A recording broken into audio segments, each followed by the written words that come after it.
So you probably noticed, but we don't have a working projector right now. The bulb went out, so we have one ordered. Hopefully it'll be here next week, and hopefully I can install it correctly. So hopefully by next week we'll have a projector working. I really like the projector. The reason why I do things or preach the way I do, because I feel like that's what I like. So I'm not preaching to you, because everybody's got a different opinion and everybody's got a different preference. I understand that and I respect that. But I can't preach what you want and then what you want and then what you want, or so forth like that. So I just got to deliver what the way I seem best, what seems best to me, or so forth. And I love a projector. I'm not saying that I fell asleep during a lot of sermons in my life, but maybe I have. And one of the things that helps me to stay engaged is a visual. I like seeing visuals or so forth like that. So I decided when God put me in this role as a pastor, I'm going to try to have visuals. Some people like it, some people don't, and that's okay, that's fine. That's why I do it. But today we don't have that, so that doesn't mean you have an excuse to fall asleep. What is it? Maybe so.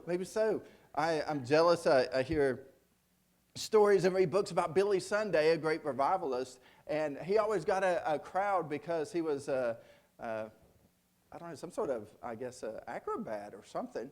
So when he would preach, he would do flips and cartwheels and all these things, and so people would flock to see him because he was so entertaining.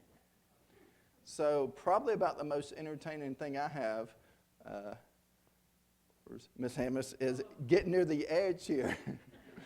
She said she's always scared that I'm going to get too close. And if you've been here long enough, you've seen me. I've done it a couple of times where I get a little close and have to catch myself. But that's on purpose, just to help you stay awake. I do all sorts of crazy things. I was preaching one time and I smacked this thing off of the microphone.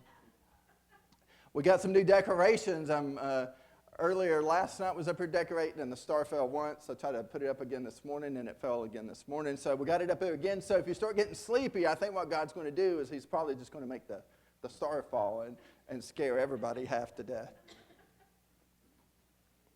But I'll say all that. I'll try to be as animated as I can, which is pretty easy because I'm pretty passionate about what we're getting ready to talk about. Now, I introduced... Sort of last week was sort of an introduction, even though it was in Timothy. Now we're going to, for the next 3 weeks, we're going to start a sermon series really on the star. And this is going to be something I never did before, where we're going to use the same passage for the next 3 weeks and actually are really just going to use one verse to focus on. And today we're going to focus on one part of the verse, next week another part of the verse, and then last week the third part of the verse. So the passage we're going to look at is Matthew 2. I'll go ahead and read the whole story of 1 through 12, or at least this portion of it, about the wise man or the magi and how they followed the star.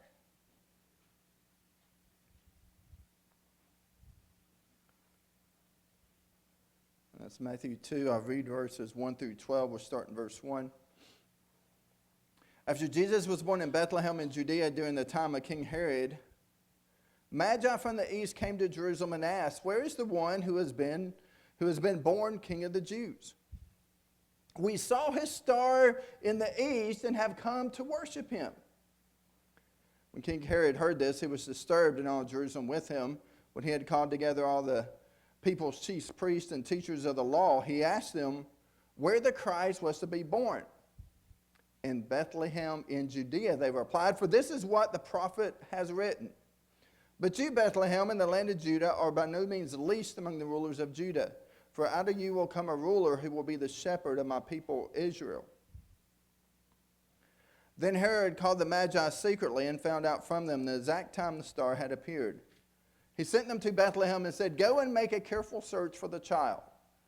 As soon as you find him, report to me so that I too may go and worship him." After they had heard the king, they went on their way, and the star they had seen in the east went ahead of them until it stopped over the place where the child was. When they saw the star, they were overjoyed. On coming to the house, they saw the child with his mother Mary, and they bowed down and worshipped him. Then they opened their treasures and presented him with gifts of gold and of incense and of myrrh. Having been warned in a dream not to go back to Herod, they returned to their country by another route.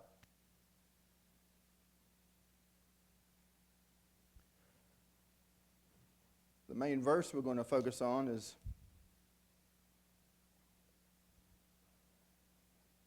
early on in this passage in verse 2, actually even the second part. It's not even the whole verse. It says, "We saw his star in the east and have come to worship him." So today we're going to talk about how they saw the star. Next week we'll talk about how they followed the star, and then around the week of Christmas we'll talk about how they worship at the star. Today, like I said, we're going to talk about how they see the star. The Magi saw the star.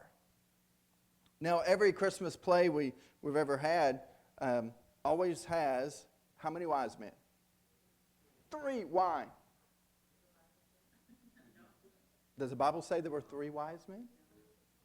It said there were 3, they brought 3 gifts. 3 different kinds of gifts. And this version said incense, but we all know it as gold, frankincense, and myrrh. So 3 different gifts. It doesn't say how many wise men. It could have been 3. It could have been a lot more. But there's even tradition, if you do some research, they even have names of the 3 main people that came. Maybe it's the 3 that presented the gift. I will go ahead and try to say the names because I thought it's pretty fascinating that they even have a tradition of the names. You know, just because it's tradition doesn't mean it's true. No, we don't know for sure. It's not in the Bible, so we don't take it as ironclad truth. But it is interesting that the names that were given to the wise men, one of them was named either Jasper or Casper. One of his name was Melchior. Now, these were all, we think, from Persia, but we'll get to that in a minute. And the last one was Balthasar.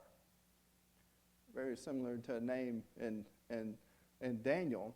But those are 3 names that tradition has sort of carried down that could have been the name of at least 3 of the wise men or magi. But we don't know for sure. We don't even know how many they were. We just know that there's 3 gifts. Another thing is, where were they from? From the east. We really don't know. We assume it, especially by maybe the tradition of some of their names, are probably from Persia. Now, one thing that we don't think about a lot, you have these people coming from the east, coming to look for the king of the Jews, but the chances are they themselves were not Jewish. You ever thought about that? Very slim chance. I don't even know if there's any, of all the research I've done, I've never found anybody that said these were Jews that came, even from where they come, what their name could have been, or so forth. They were not Jewish people, so why did they even care? Why did they come so far?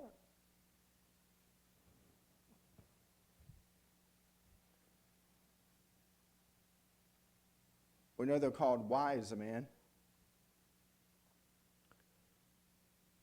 What does that mean? They're probably well educated.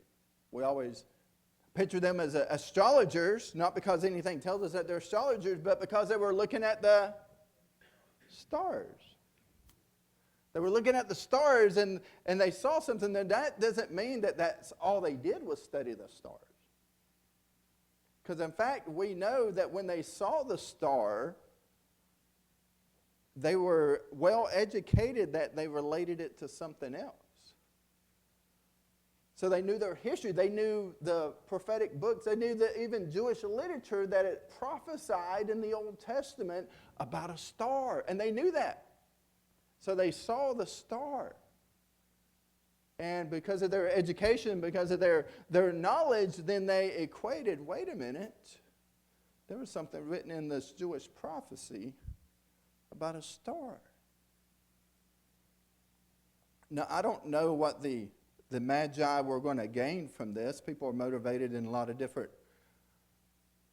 from a lot of different things, but I know some of the big motivations that we think of, this was not necessarily going to enhance their life any by following the star.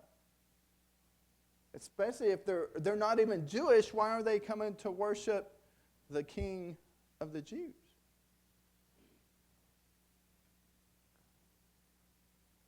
But I think what they were seekers of truth.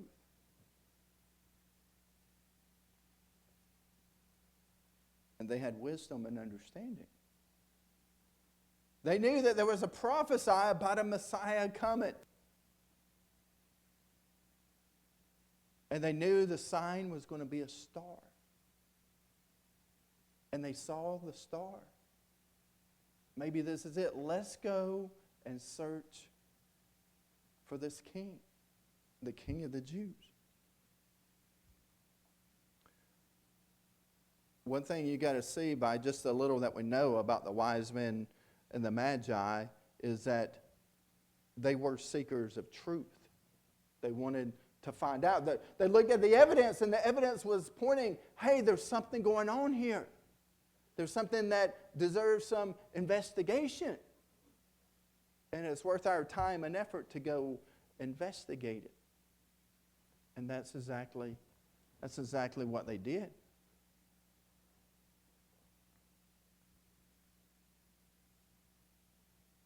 Question would be this morning, are you a truth seeker? We talked a little bit last week out of the passage of Timothy about sort of logically reasoning about the whole concept of God. Just using logic and reasoning, it seems pretty obvious that there is some sort of creator out there, something out there beyond material and time. And you like think to yourself, well, why doesn't everybody come to that conclusion?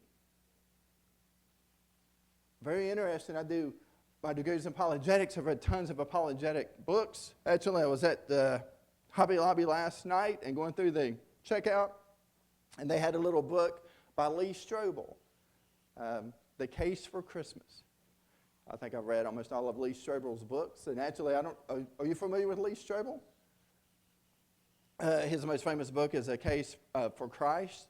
I encourage you to read it. He just gives evidence for Christianity. But one of the neatest things about him, actually he's a teacher at Houston Christian University, an adjunct professor. I think he still teaches there, which is pretty neat. I don't know if he lives around here, but he does come in and teach a class. But the interesting thing is his backstory. He didn't start out as a Christian. He didn't necessarily even grow up in a church. He was an investigative journalist, but his wife became a believer. And he was okay with it at first, but then she started getting more into it. And it's like, okay, this is starting to interfere in my life. I need to go ahead and shut this nonsense down because it's sort of creating a divide between me and my wife. She's going in a direction, and I'm not. This isn't working out too good. So I'm going to use logic, reason, investigative journaling skills, and I'm going to prove to her once and for all that Christianity isn't true. It's a made-up story. Men wrote it down a long time ago. It's changed over time. It's not reliable. I'm going to prove that it's false. So he started using his investigative journal skills. He started doing research, looking back at the history. Guess what he found out? He became a Christian. Not only did he become a Christian, but then he decides to whatever he was doing before, quit what he's doing before, and devote his life to more or less writing apologetic books defending Christianity. Isn't that crazy? He had an extreme makeover. But in the apologetics world, I don't know if you're familiar with Josh McDowell or not, but that's another one. There's so many people that they have decided, I'm going to prove Christianity wrong, and I'm going to start looking at all the facts, and I'm going to start examining all the details, and they start it. And instead of reaching the conclusion they thought they would, they get persuaded by the evidence. And of course, the Spirit of God is convicting them through the whole time as well. But then they become believers. And then again, Josh McDowell was another example where he didn't just become a Christian. He became an apologist. Wrote some awesome books on defending the faith and awesome books on evidence for Christianity. I tell you all that because it's amazing. If you are a seeker, if you're truly a seeker, then seek. You will find truth.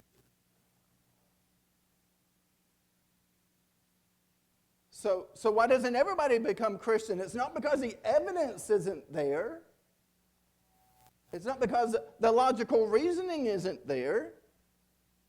It's because they don't seek truth. And when you think about it, think about why you believe what you believe. Why do you believe it?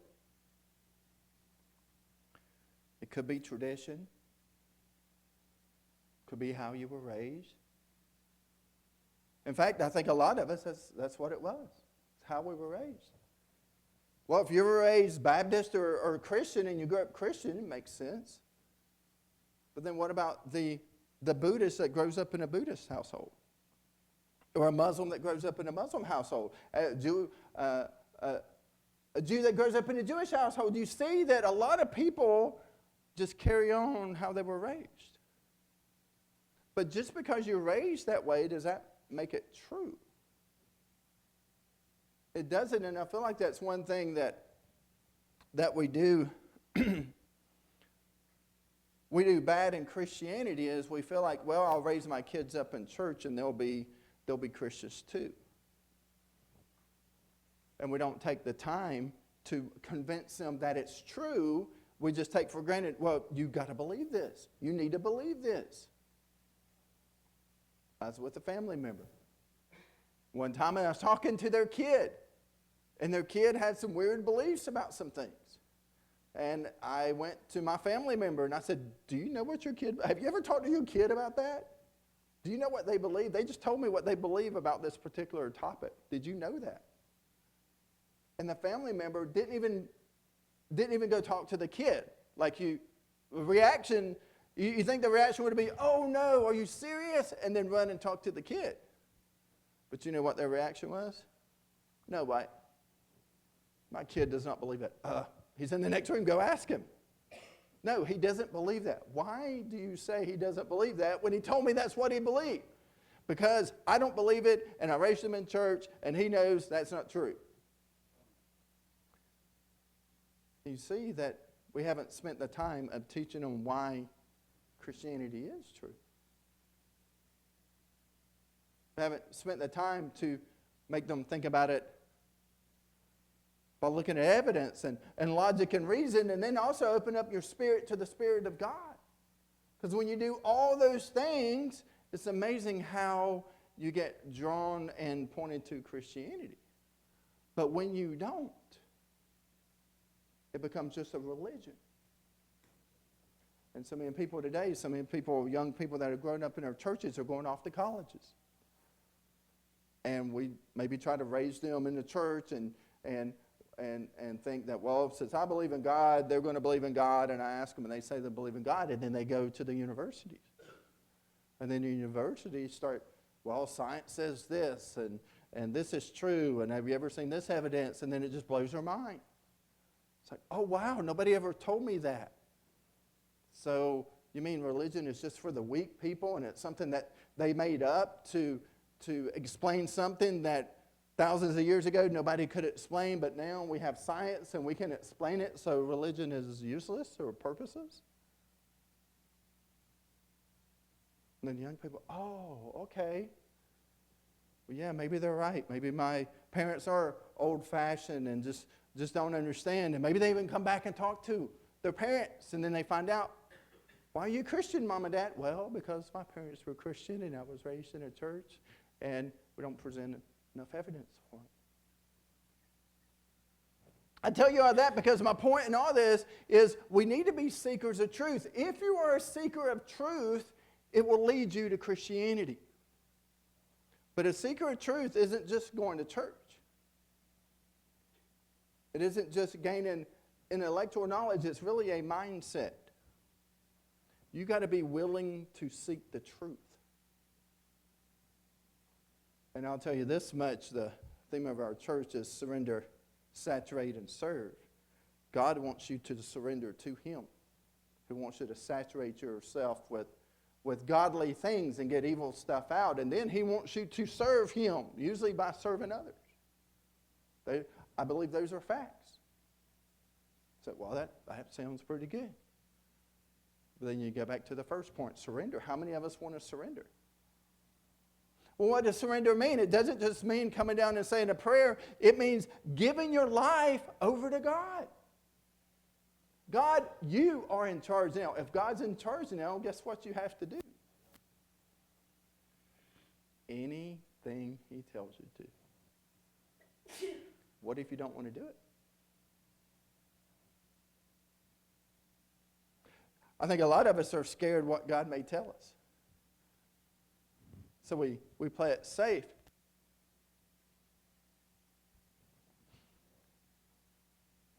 We pursue God. We believe God is there, but we don't want to pursue Him too much.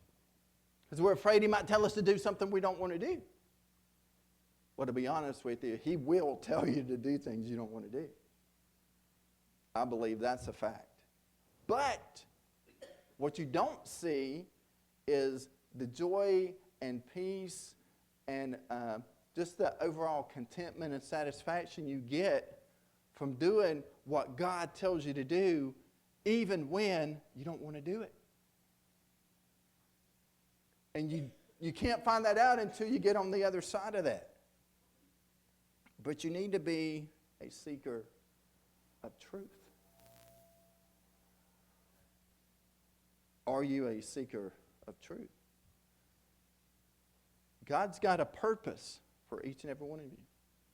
He's got a plan for each and every one of you. You ever thought about it? Have any of y'all ever written an autobiography before? You know what that is? Autobiography is a book that you write about yourself. Nobody's written one? Really? Me either. Okay. Maybe one halfway. But you write and you start telling your life. This is my life. And we'd probably start, I was born in this city and state. These were my parents. This was my childhood. And you keep writing. And this is what I experienced, but also you go through your mentality. When I was a teenager, I was dumb and stupid, and I did all these dumb and stupid things. No offense, teenagers, but it's true, right? But you write your autobiography, and then you keep writing, and then get to where you're at today, whatever your age is. You write what happened maybe last week or yesterday. But you got to wait till tomorrow to write tomorrow's entry in.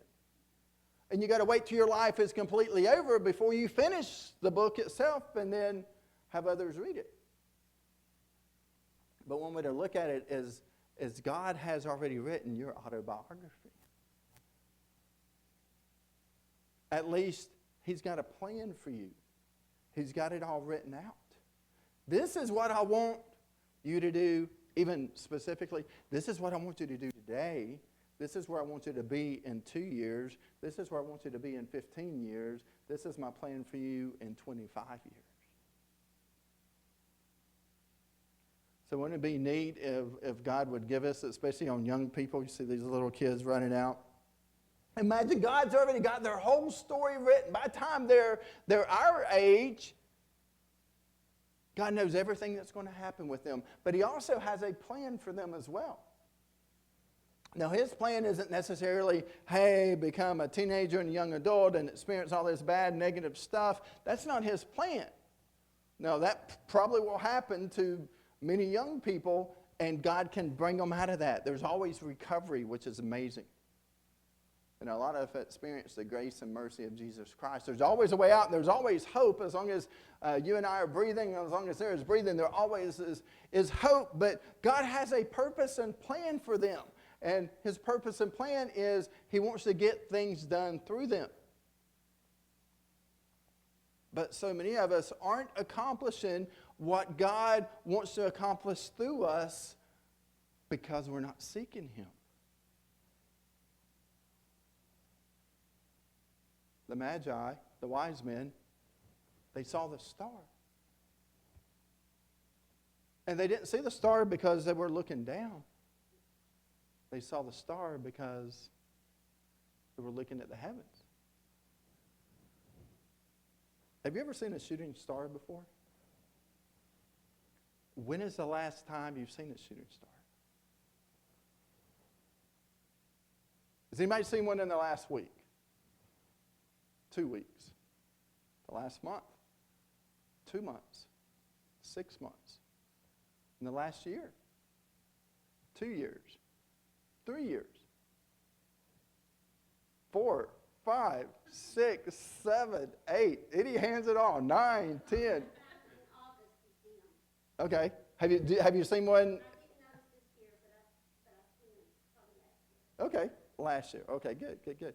A lot of us, so that means that somebody saw one last year. There's not been a shooting star in this area for over a year.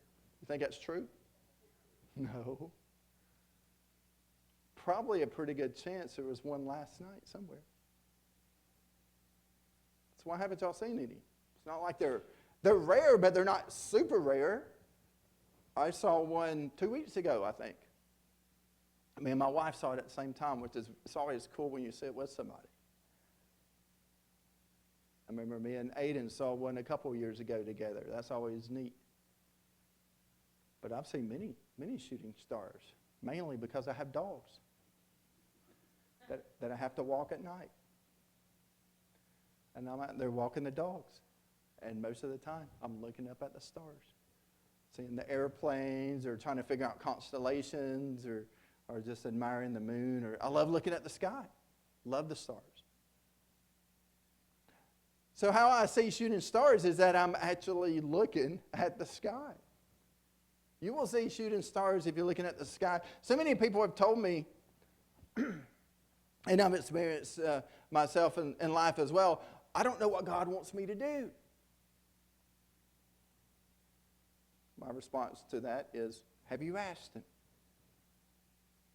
If you ask Him, second thing you're going to do is wait, but listen. Because it's amazing, and I've gone through this myself. It's like, okay, I want to give my life to God, but I don't know what the next step is.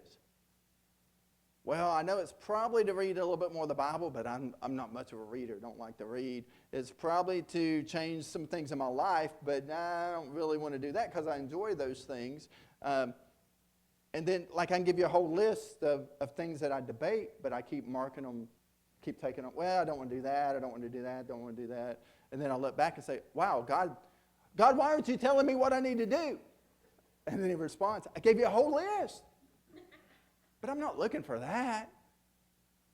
I'm looking for something I enjoy, something that will benefit, something to be fun.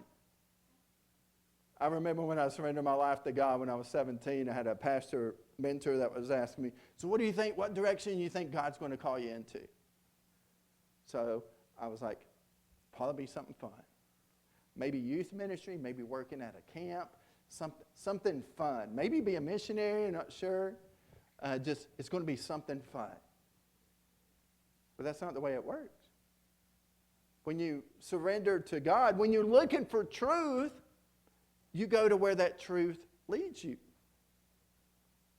And as we study the wise men,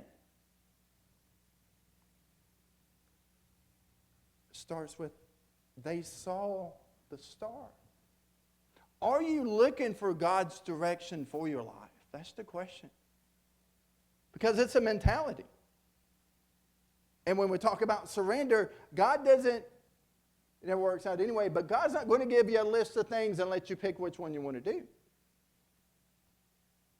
Well, God, I'll surrender if, or maybe we give a list to God. You let me do this or this or this. God doesn't work that way. What He wants to do is, when we surrender to Him, He wants us to say, I surrender completely to you. I'm dying to myself. I give my life to you. And he says, good, let's go. I got stuff for you to do. Read the Bible. Read the Old Testament over and over again. So many people, you may not want to do what God wants you to do, but you do it anyway.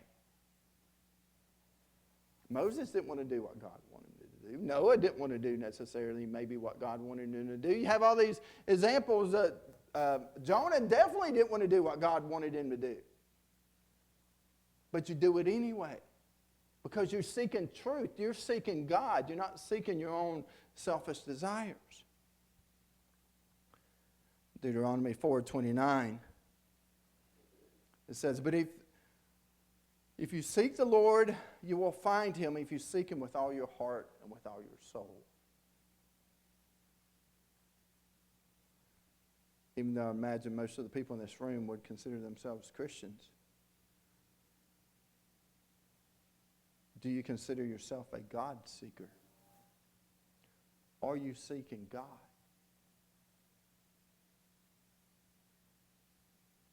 Are you looking for him? Are your eyes upon the sky instead of down, maybe in the mirror at yourself, or maybe on a TV with entertainment, or your eyes on the right thing? The Magi were seeking for truth. 2 Timothy, or in 1 Timothy chapter 1 or 2, there's a passage in there where Paul says, my ignorance and unbelief held me back from you, but then you converted me. So many of us have unbelief and ignorance. But unlike Paul, we stay in our unbelief and ignorance because we're not willing to search for the truth. So maybe we're scared where that might lead us. Following God should be scary. Should be uncomfortable. It's okay. In fact, I would argue that if it's not scary or uncomfortable, I question whether you're following God or not. Like, well, why do I want to put myself through all that misery then? Why is following God so bad? It's not that bad. Because there's rewards that come with it. Rewards that surpass everything else. As we get into the Christmas story, we're going to talk about peace and joy. We can sort of stop there because everybody needs peace and joy. Look around the world, even look inside yourself. We're so searching for peace and joy. We look for peace and all the other things of the world and entertainment and in relationships and all these things, and we never find it. There's a pathway to peace by surrendering to God, by seeking God, by doing what God wants you to do. This Christmas season, we're going to be focusing on the star. Today, I want you to think about how the Magi, the wise men, they saw the star because they were looking for it. If you want God to move in your life, you got to look for him. You got to seek him. He promises you seek, you will find. But you got to seek. In closing today, I'm going to play a song you're probably not familiar with, but it's about seeking God, and we're just going to use it as a reflection song. I'm just going to ask you to stay seated. I'm going to turn down the lights a little bit.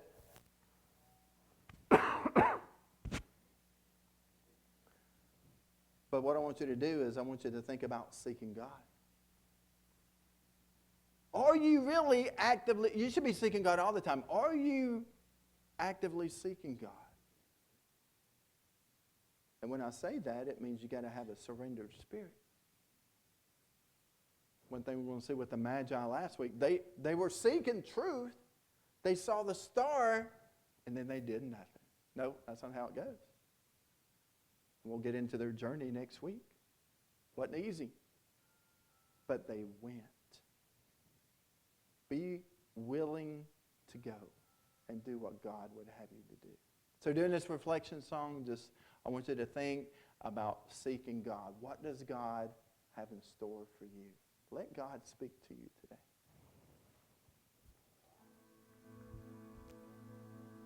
The more I seek you, the more I find find you, the more I find you, the more I love you. I wanna sit at your feet, drink from the cup in your hand, lay back against you and breathe, feel your heartbeat. This love is so deep, it's more than I can stand.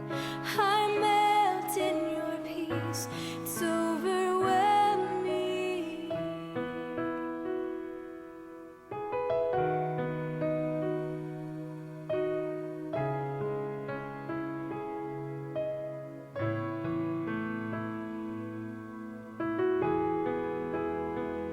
The more I seek you,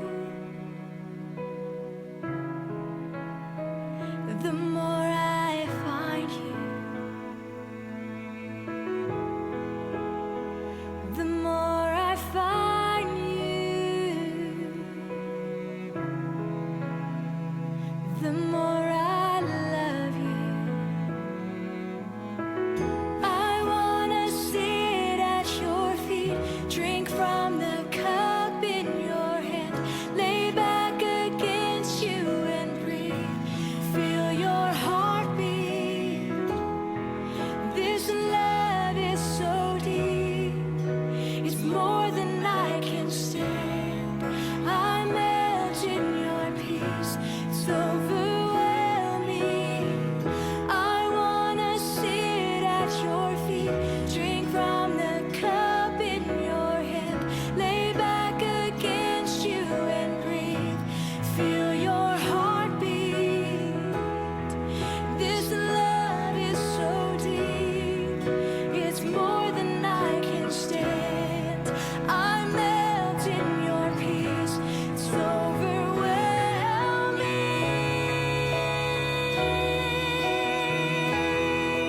Oh, your love is overwhelming me. And oh, my love, your love is overwhelming me.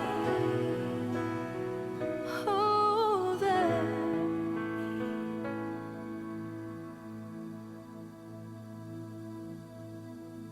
I wanna sit at your feet, drink from the cup in your hand, lay back against you and breathe, feel your heartbeat. This love is so deep, it's more than I can stand. I melt in your peace.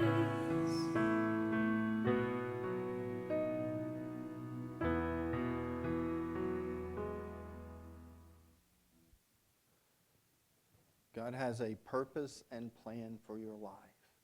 We need to tell ourselves that every day and be committed to following God's plan.